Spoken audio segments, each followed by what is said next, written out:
हस् नमस्कार। सधैँको जस्तै आज पनि विशेष टपिकका साथ हामी लिएर आइसकेका छौँ तपाईँहरूको अगाडि होइन। आज पनि हिजो मात्र राष्ट्रिय वाणिज्य ब्याङ्कले विभिन्न तहमा ठुलो सङ्ख्यामा विज्ञापन गरिएको छ होइन, भ्याकेन्सी खोलेको छ। त्योसँग सम्बन्धित विषयवस्तु लिएर आइसकेको छौँ होइन। भिडियोलाई हामीले हेरेर साथ दिनुहुन्छ भने हामी जानेको छौँ होइन। यति भन्ने हामी भिडियोतिर लाग्छौँ। अन्य साथीभाइहरू हुनुहुन्छ भने उहाँहरूलाई यो च्यानलमा सब्सक्राइब गरेर जोड्न भन्नु होला होइन। के भनिएको छ भने राष्ट्रिय वाणिज्य ब्याङ्क लिमिटेड खुला विज्ञापनका लागि अनलाइन दरखास्त फारम भर्ने सम्बन्धी सूचना भनिएको छ। मिति भनेको 2082 11 महिना 1 गते हिजो मात्र प्रकाशन गरेको छ।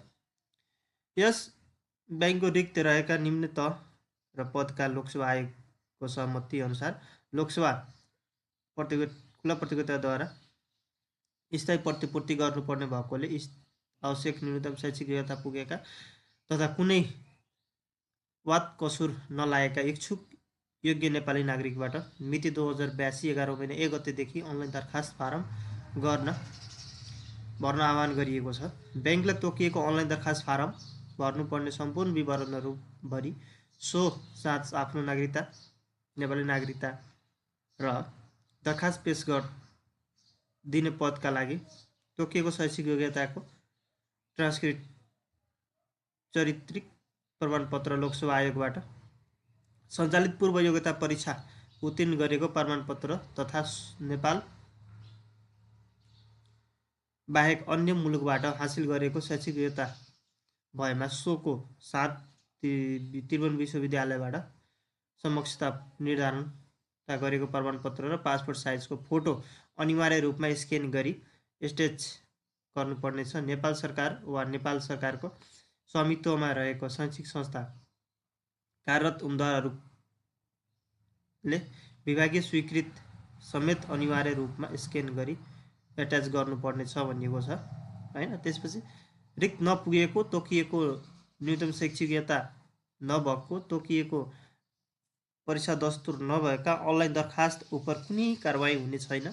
साथै नेपाल सरकार वा कुनै सङ्गठित संस्था वा ब्याङ्क वित्तीय संस्थाको सेवाबाट भविष्यमा अयोग्य ठहरिने गरी नोकरीबाट बर्खास्त गरिएको र नैतिक पतन देखिने फौजदारी अभियोगमा अदालतबाट दोषी प्रमाणित भएको नेपाल राष्ट्र ब्याङ्कले जारी गरेको नियमन तथा निर्देशन अनुसार ब्याङ्क वित्तीय संस्थाको कुनै पदमा नियुक्ति हुन अयोग्य हुने भनी तोकिएको व्यक्ति ब्याङ्क वित्तीय संस्थाको ऋण नतिरी कालो सूचीमा परेको व्यक्ति, पदको तोकिएमा उमेर नपुगेको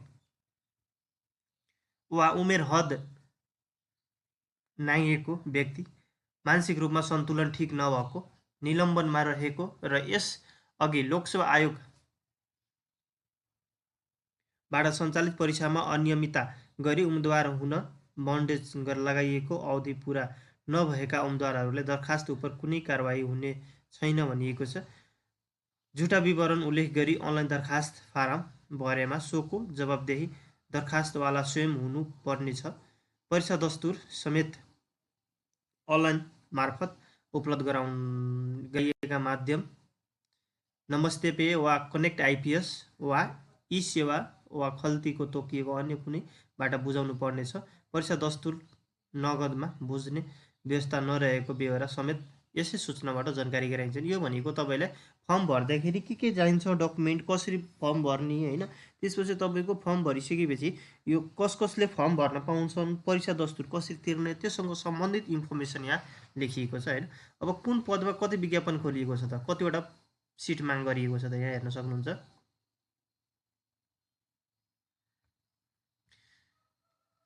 विज्ञापन नम्बर, कार्यालय, पद, तह, सेवा समूह र आवश्यक पद सङ्ख्या। कोशी प्रदेशको लागि, कोशी प्रदेश अन्तर्गतको लागि तपाईँको टोटल भनेको 10 जना माग गरिएको छ पद सङ्ख्या होइन। खुलामा 5, महिला 2 र आदिवासी 1 र मधेसी 1 गरेर। त्यसै गरी तपाईँको मध्य प्रदेशको लागि 15 जना माग गरिएको छ। खुलामा 9, महिला 2, आदिवासी 2, मधेसी 1, दलित 1 गरेर। त्यसै गरी तपाईँको बागमती प्रदेशबाट 8 जना माग गरिएको छ टोटल। खुलामा 4 जना मात्र। त्यसै गरी तपाईँको गण्डकी प्रदेशबाट 5 जना माग गरिएको छ, खुलामा 3 टा, आदिवासी जनजाति एउटा र बिछेडिएको एउटा। त्यसगरी लुम्बिनी प्रदेशबाट टोटल 6 जना माग गरिएको छ, खुलामा 4 वटा, महिलामा 1टा अनि आदिवासी जनजातिमा एउटा। त्यसैगरी कर्णाली प्रदेशबाट 2 जना माग गरिएको छ टोटल। त्यस सुदूरपश्चिम र सो अन्तर्गतका कार्यालयहरूका लागि 2टा मात्र माग गरिएको छ। कोशी प्रदेश, अब यो भनेको सामान्य प्रशासनको लागि भयो हैन, सहायक पद सहायक सामान्य प्रशासन समूहको लागि भयो, चौथो तहको। त्यसगरी तपाईँको नगदको लागि कतिजना माग गरिएको छ? नगदमा कोशी प्रदेशबाट 2 जना माग गरिएको छ टोटल। त्यसगरी मध्य प्रदेशबाट 3 जना, बागमती प्रदेशबाट 2 जना, गण्डकीबाट टोटल 2 जना, लुम्बिनी प्रदेशबाट 3 जना, कर्णाली प्रदेशबाट 1 जना, सुदूरपश्चिमबाट 1 जना, टोटल गरेर तपाईँको 62 वटा अहिलेसम्म माग गरिएको सङ्ख्या भनेको टोटल 62 वटा सिट माग गरिएको छ हैन। टोटल 62 वटा माग गरिएको छ, जसमा खुला 38 वटा छ, महिला 8 वटा, आदिवासी जनजाति 7 वटा अनि मधेसी 3 वटा गरेर माग गरिएको छ। त्यसैगरी तपाईँको अब फर्म भर्ने दस्तुर कति हो, कहिलेसम्म फर्म भर्ने अवधि, त्यो न्यूनतम शैक्षिक योग्यता अनि उमेर हद कति हो भने त्योसँग सम्बन्धित हेर्नुहोस् है।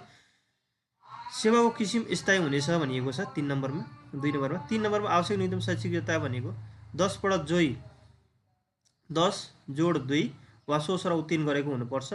लोकसेवा आयोगबाट 2082 7 महिना 15 गतेमा सञ्चालित पूर्व योग्यता परीक्षा उत्तीर्ण गरेको हुनुपर्नेछ भनिएको छ। दरखास्तको आधार भनेको के हो त? समावेशी समूहको लागि छुट्याइएको पद अनलाइन दरखास्त दिने उम्मेदवारहरूको आधारमा भनिएको छ। यो भनेको तपाईँले आदिवासी हुनुहुन्छ भने आदिवासीको परिचय पत्र बनाउनु होला, मधेसी हुनुहुन्छ मधेसीको परिचय पत्र बनाउनु होला, दलित भएको दलितको परिचय पत्र, अपाङ्ग भनेको अपाङ्गको परिचय पत्र, त्यसपछि तपाईँको पिसिडिएको परिचय पत्र छ भने त्यो चाहिँ बढाएर तपाईँले त्यो कोटामा खुलेको छ भने कुनै ठाउँबाट त्यो ठाउँमा लगेर तपाईँले त्यो क्षेत्रबाट तपाईँले पेश गर्न पाउनुहुन्छ भनिएको छ। तलब र सेवा सुविधा भनेको ब्याङ्कको प्रचलित नियमअनुसार हुनेछ भनिएको छ। उम्मेदवारको उमेर भनेको 2082 11 महिना 21 गतेसम्म 18 वर्ष पुरा भई 35 वर्ष ननाएको, साथै महिला तथा अपाङ्गता भएका व्यक्तिका हकमा 40 वर्षसम्म उम्मेदवार हुन सक्नेछ भनिएको छ। तर ब्याङ्कमा कार्यरत स्थायी कर्मचारीलाई उपरोक्त अनुसारको उम्मेदवार हद लाग्ने छैन भनिएको छ। त्यसपछि उम्मेदवारको छनौट विधि र लिखित परीक्षा भनेको के छ? आयोगबाट 2082 7 महिना 15 गते सञ्चालित पूर्व योग्यता परीक्षा उत्तीर्ण भएका उम्मेदवारहरूको मात्र दरखास्त फारम भर्न सकिनेछ भनिएको छ। त्यसै लिखित परीक्षामा उत्तीर्ण हुने उम्मेदवारहरू मात्र अन्तर्वार्तामा सहभागी हुन पाउनेछ भनिएको छ। पूर्व योग्यता परीक्षाको अङ्क जोडिने छैन भनिएको छ। त्यसैगरी तपाईँको अर्को लिखित परीक्षाको प्रथम पत्र राष्ट्रिय वाणिज्य ब्याङ्क, नेपाल ब्याङ्क, कृषि विकास ब्याङ्कको एकीकृत परीक्षा प्रणाली अनुसार एउटै हुनेछ भनिएको छ प्रथम पत्र। त्यसैगरी तपाईँको अर्को के भनिएको छ? इजाजत पत्र यहाँ हेर्न सक्नुहुन्छ। काम गर्ने सेवा शर्तहरू तपाईँको अलरेडी नियमावली अनुसार हुनेछ। परीक्षा अवधि भनेको परीक्षण अवधि तपाईँको अब तपाईँले सबै पास गर्नुभयो, अन्तर्वार्ता पास हुनुभयो, नियुक्ति पत्र लिनुभयो, तपाईँ परीक्षण काल कति हुनेछ त? परीक्षण अवधि तपाईँको महिलाको लागि 6 महिना, पुरुषको लागि 1 वर्ष मानिनेछ परीक्षण अवधि। त्यसपछि स्थान पदस्थान भनेको तपाईँले काम गर्ने कहाँ कहाँ काम गर्नुपर्ने हुन्छ, कति वर्षसम्म सरुवा गर्न पाउनुहुन्न तपाईँले काम लिइसकेपछि, तपाईँले भर्ना भइसकेपछि भनिएको छ।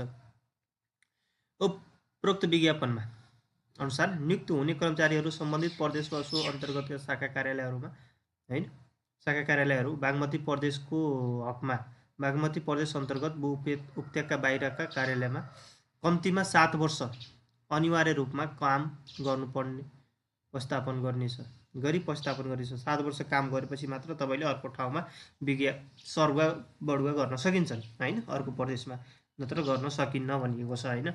यदि तपाईँले तर कृषि विकास ब्याङ्कको लागि हिजो मात्र खोलेको थियो, त्यसको लागि 5 वर्ष लागेको छ है। फेरि परीक्षा दस्तुर भनेको खुलाको लागि 500 र प्रत्येक समावेशीको लागि 100 रुपियाँ गरेर एड गर्नुपर्ने हुन्छ तपाईँले हैन।